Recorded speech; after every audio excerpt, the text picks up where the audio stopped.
Hi, this is Evan Jones from LawSchooly.com. Today we're looking at Preptest 9, Game 1. This is from the first prep test, or sorry, the second prep test in the 10 actual official LSAT prep test compilation.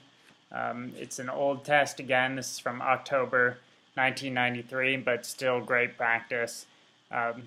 So get that book if you haven't yet, because it's definitely necessary games practice. This first game, and this is in section 3 if you're looking for it, is it's a game where I think if you weren't experienced, you might be inclined to panic. Even if I was feeling like I was having an off day, might look at this and feel a bit thrown for a loop on to have it be the first game in a section. It's got some weird rules, but it turns out to be pretty easy, and it's excellent practice for how well you can remember rules and manipulate variables very quickly with all those rules. So I think this is the kind of game that really shows you how experience pays off, and the longer you do this and the more you do this, the better you'll be at remembering these rules and quickly manipulating the variables. It's a grouping game, and the slots that we're putting these variables into are fairly fixed. However, there's an awful lot of variety in what you put in. So let's check it out. For the basic setup, this is a very classic grouping game. We have a florist is making 3 corsages, and they're using 4 types of flowers to do it: gardenias, orchids, roses, and violets. And each of the corsages is going to have 3 flowers, and exactly 3. So you can't have any empty spots here. I've laid them all out. 1, 2, 3. That's where we'll be placing our variables. And the first and most important thing to note when you do this is that you do need to use at least one of each of these types. So there's got to be at least one G somewhere in all this. There has to be at least one O somewhere in all this. Doesn't matter where it is, but you need at least one of each. I always write AL1 just as a quick way to write at least one. Whatever you want to do, just make sure that it's something that you can remember very well, because this is the kind of rule that isn't easy to represent visually. I write it right up to next to my variables as a good reminder, kind of apart from where I'll be writing the rest of my rules. All right, so moving on to the more specific rules, of the 9 flowers used in the corsage, you've got to have at least one of each type. We've covered that.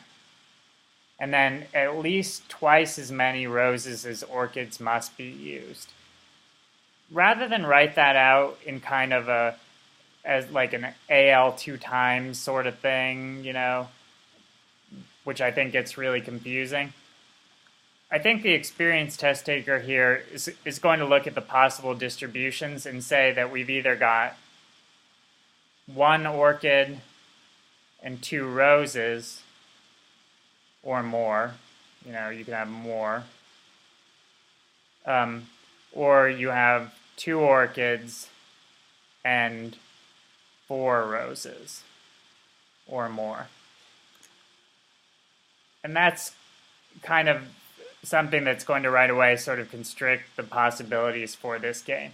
You have to kind of do something to remember that there's possibly more. You could have 1 orchid and a bunch of roses, but you've got a minimum of 2 roses.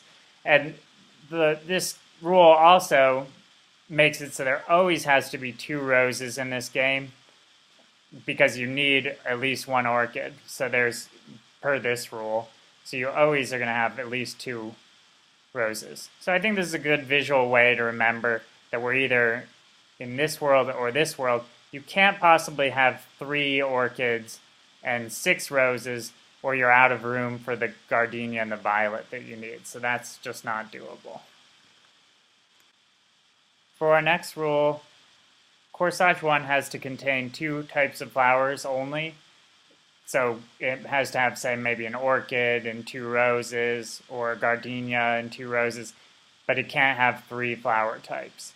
So for that, again, no good standardized way to do it.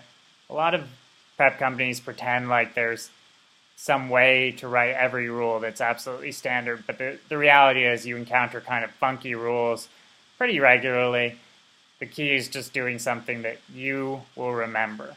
And again, experience comes into play in a big way there with kind of training your brain to keep these things important. I like to do things that really stick out. This is in our main diagram. It's very hard visually to ignore this direction to include two types of flowers. Next rule, corsage 2 has to have at least one rose. That's an easy one to diagram. You want to write that right straight into your main diagram. Corsage 3 must contain at least one gardenia. That's here. Again, write it straight into your diagram, but no orchids. I think put that down there as a standard not lost sort of rule. Okay, so that's the game setup. Let's move on to the actual questions. Question 1 is a classic acceptability question. You want to do that the same way you do any other acceptability question, which is taking one rule at a time, going through the answer choices and see if it's violated, and then cross that off. And you should be left with one standing. It's kind of like a Highlander type of thing. So I'm not going to do it out, but the correct answer is B. Kind of good sometimes with an acceptability question to get it into a little mini diagram so you have an acceptability, so you have an acceptable order right there to look at. We have 2 orchids, a rose. So when you see that, you know there's going to be at least 4 roses right away. It's a good opportunity to bond with the rules, the acceptability question. Then here we have 3 roses, which satisfies this requirement that there's a rose in 2. And then finally, 1 gardenia satisfies that rule, and 2 violets. And of course, you wouldn't really be doing this thing that I'm doing with saying this satisfies this rule. You'd come to this by the process of elimination. That's how you always do acceptability questions. But now we have this little acceptable order out for us to look at if we ever need it again. So C is the correct answer. Circle that and move on. This second question does a good job making sure that you understand this rule really well. Here, it's asking us the maximum number of roses that can be used in all these corsages. And to do that, you might think right away, oh, I want to be in this world. But remember, you can have as many R's as you want here with the single O. So you're trying to make the most roses possible. You definitely want to only have the 1 orchid. So it's got to be in either 1 or 2. Doesn't really matter where you put it. There's a rose here, a gardenia, and you need 1 violet always. Again, doesn't matter where you put it. It's a very free variable. This shows you how to be really confident with doing a mini diagram. If there's no earthly reason why you can't have your V anywhere, right? Except obviously you can have like this setup because it's violating the 3 flowers rule. So put the V somewhere where it doesn't violate the 3 type rule that you have here, and then add all your R's in. Simple. Okay, so we have 1, 2, 3, 4, 5, 6 R's, and this is an acceptable order, so the max number we can have is 6. No way to get any more because you do need to use each type at least once. So again, like many early questions, it's sort of testing that you understand the rules. Nothing too complicated here. For problem 3, if corsage 1 contains 2 orchids and 1 rose, what's the most total violets that the florist can use in making this corsage? So you've already got you need your rose here, right? And in fact, you need 2 more. And then you need your 1 gardenia here. So you can only do 2 violets. Again, just testing your understanding of this rule. When you have those 2 orchids right away, you need a minimum 4 roses. So I think you can just do this out very quickly. It's actually that acceptable order from our first question, so it might have been cool to have that around. And then you get to answer choice B. 2 is possible, 2 violets total. So you can see that this game turned out to be fairly easy once you have a decent setup and have the rules done in your memory. It's a matter of being able to quickly fill out mini diagrams, which I think is, although it's kind of underemphasized in a lot of prep, being able to fill out mini diagrams quickly is really the bread and butter, like kind of the meat and potatoes of doing LSAT problems. You just got to be fast at that, and that comes through practice, just skill building by doing it over and over again. So keep that in mind as you prep. Problem 4 is a slightly more complicated problem. It's asking if corsage 2 is exactly the same as 3, then the flowers used in the corsages can include, and then it gives you some possibilities. For problem 5, if 2 of the corsages have at least an orchid, and we know because of this rule that has to be right here, right? And then put your rose and your gardenia in. Then flowers in corsage 2 must include, and this is something I always hammer on tutoring students about.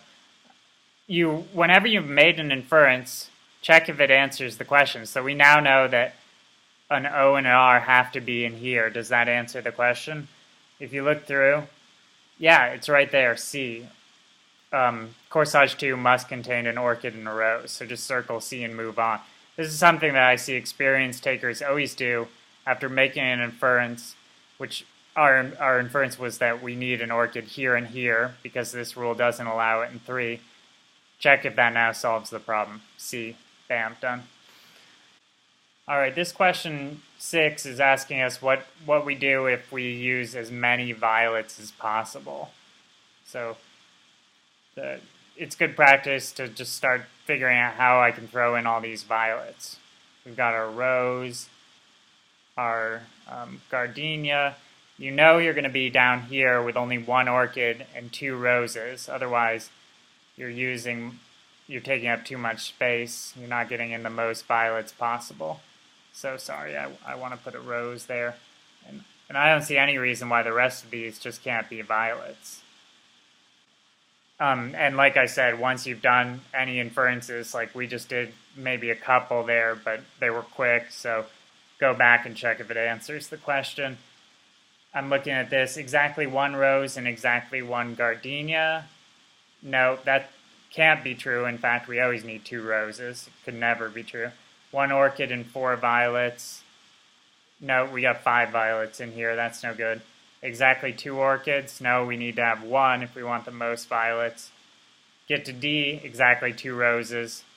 Yes, that's what we've got. So that's our correct answer. Pretty easy. So that's done now. For question 7, we're sort of running out of mini diagramming room. On your thing, you'll have a little bit of room by each question to write these. As you get better, your mini diagrams are going to be tiny.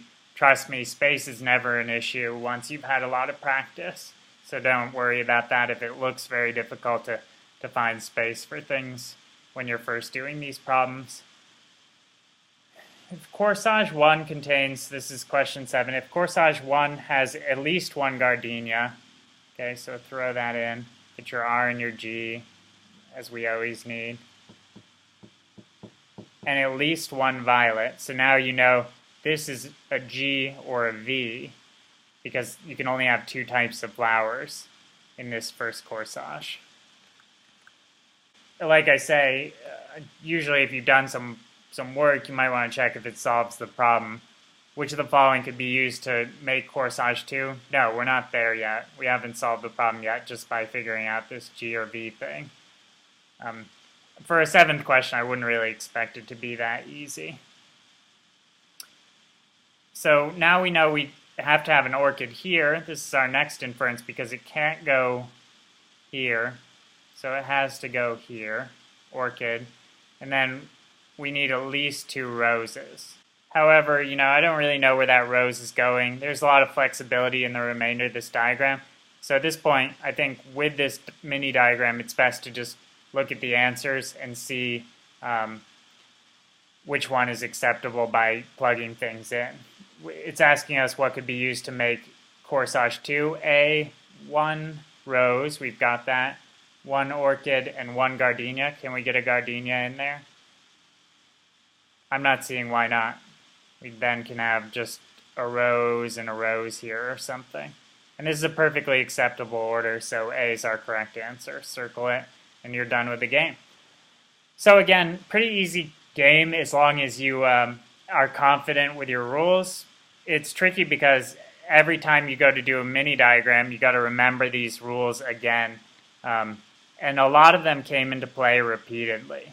Obviously, you're always throwing your R and your G in. You should be happy to do that. But keeping track in your head of this O rule and this 2 types rule and this one are tricky. It's 3 things. It's like trying to swing a golf club and remember 3 new tips that you had at the same time.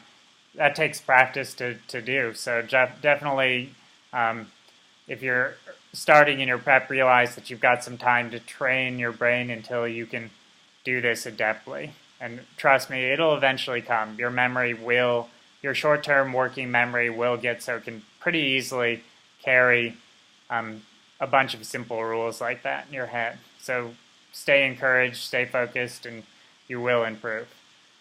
All right, thanks a lot. I hope you enjoyed it, and we'll be doing more from the 10 actual official LSAT compilation in the coming weeks. Thanks, bye.